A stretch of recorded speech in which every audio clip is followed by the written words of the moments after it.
Bonjour, mon nom est Annie Sancartier. Je suis neuropsychologue auprès des enfants et des adolescents, également copropriétaire de la clinique Neuroéduc et maman de 3 enfants. Aujourd'hui, je vous présente le jeu La montagne de la confiance.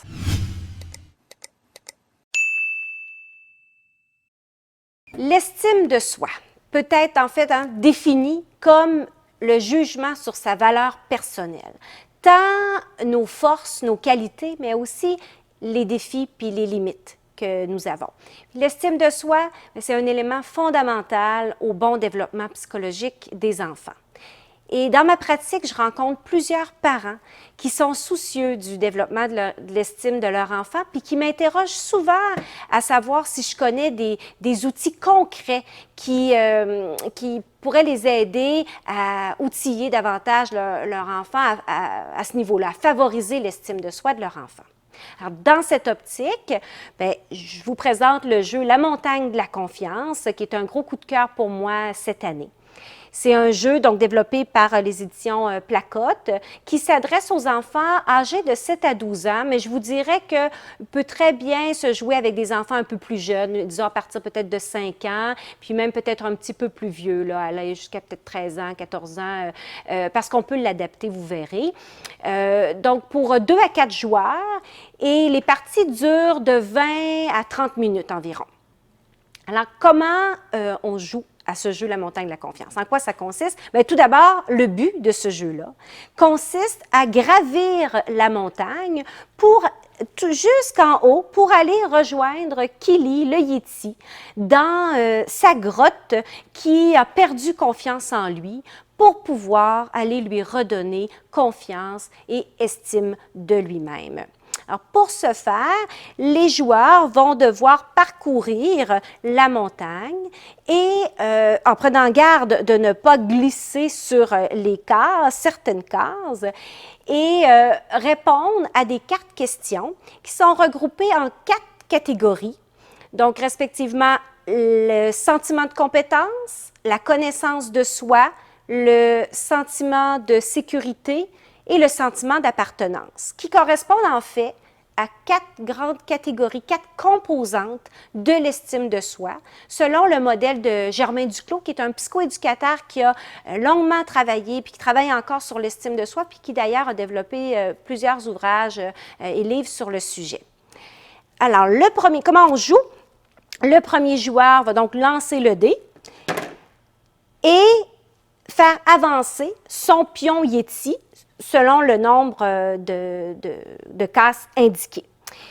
Et par la suite, il va devoir répondre à une carte question de la couleur indiquée par la case sur laquelle son pion s'est arrêté. Par exemple, si je m'arrête sur une case rouge qui correspond au sentiment de sécurité, donc l'enfant va devoir répondre à une question. Donc, il va pouvoir lire à voix haute et ensuite répondre. Par exemple, ici, on dit « Kili se sent souvent anxieux lorsqu'il arrive sur une montagne qu'il ne connaît pas. Toi, comment te sens-tu lorsque tu arrives dans un nouvel endroit? » Voici un exemple d'une carte qui va chercher à vérifier le sentiment de sécurité, si on veut, de l'enfant, explorer un peu ses peurs, ses craintes, puis les moyens qu'il prend pour y répondre. Ensuite, si je tombe sur une case mauve, donc le sentiment de compétence, dirait Kili se demande ce qui l'a rendu le plus fier dans toute sa vie. Toi, quelle est ta plus grande fierté? Donc, vous voyez le genre de questions auxquelles l'enfant peut être amené à répondre. Et ainsi de suite, les joueurs vont tirer le dé et répondre aux questions.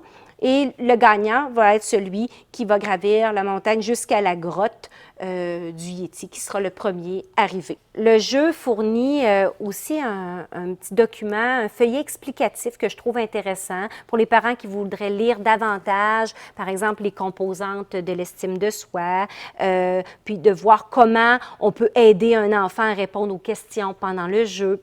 Pourquoi je recommande ce jeu-là? En fait, premièrement, parce que pour moi, c'est vraiment un jeu qui peut faciliter les échanges, qui sert de prétexte aux échanges, mais dans un contexte de jeu, donc où l'enfant va être amené à réfléchir sur ses forces, ses défis, mais tout en étant relax, détendu, dans un moment agréable qu'il partage avec son ou ses parents. Et probablement qu'il l'amène à s'ouvrir, à se dévoiler davantage qu'il ne le ferait s'il était questionné un peu directement sur ces questions-là dans le quotidien. Un autre point pourquoi je recommande ce jeu, c'est bon, pour le visuel, il est attrayant, il y a des côtés amusants, c'est concret, mais aussi pour les analogies, entre autres avec le Yéti, bon, la montagne à gravir, hein, comme on développe notre estime. Donc, les analogies, c'est une belle façon pour aller rejoindre les enfants aussi. Ils embarquent là-dedans, les enfants, souvent dans les analogies. Puis, encore là, bien, de pouvoir se comparer, de réfléchir à leur vécu en se comparant un petit peu à ce que vit le Yéti, bien, c'est moins peut-être menaçant, puis ça amène certainement à favoriser encore là les échanges. Finalement, ce jeu, je le trouve très bien aussi parce qu'il peut s'adapter. Il peut s'adapter à l'âge puis aux capacités de l'enfant. Alors, si on a un enfant plus jeune ou qui se sent moins à l'aise en lecture, il n'y a pas de problème si ça peut lui permettre de se dévoiler davantage, que ce soit le parent qui lui lise les questions, par exemple. Aussi, pour un autre enfant qui serait plus hésitant à répondre ou plus timide, ou on peut tout à fait lui proposer des choix de réponse ou le sous-questionner, essayer d'aller solliciter des exemples dans son quotidien pour l'aider à répondre. Le fait de pouvoir adapter ce jeu-là, c'est un autre élément positif. Donc, on parle beaucoup d'apprentissage puis de moyens pour stimuler les fonctions sous-jacentes aux apprentissages, comme l'attention, la mémoire, ce qui est tout à fait pertinent. Mais pour apprendre, c'est important que l'enfant se sente bien, qu'il se sente détendu, puis qu'il soit capable peut-être de reconnaître ses forces, puis d'accepter aussi ses défis, puis de comprendre que les erreurs, c'est normal, puis c'est même une belle source d'apprentissage. Finalement, on apprend mieux aussi quand on a une meilleure estime de soi. Alors, n'attendez pas, main dans la main, allez escalader la montagne de la confiance avec votre enfant.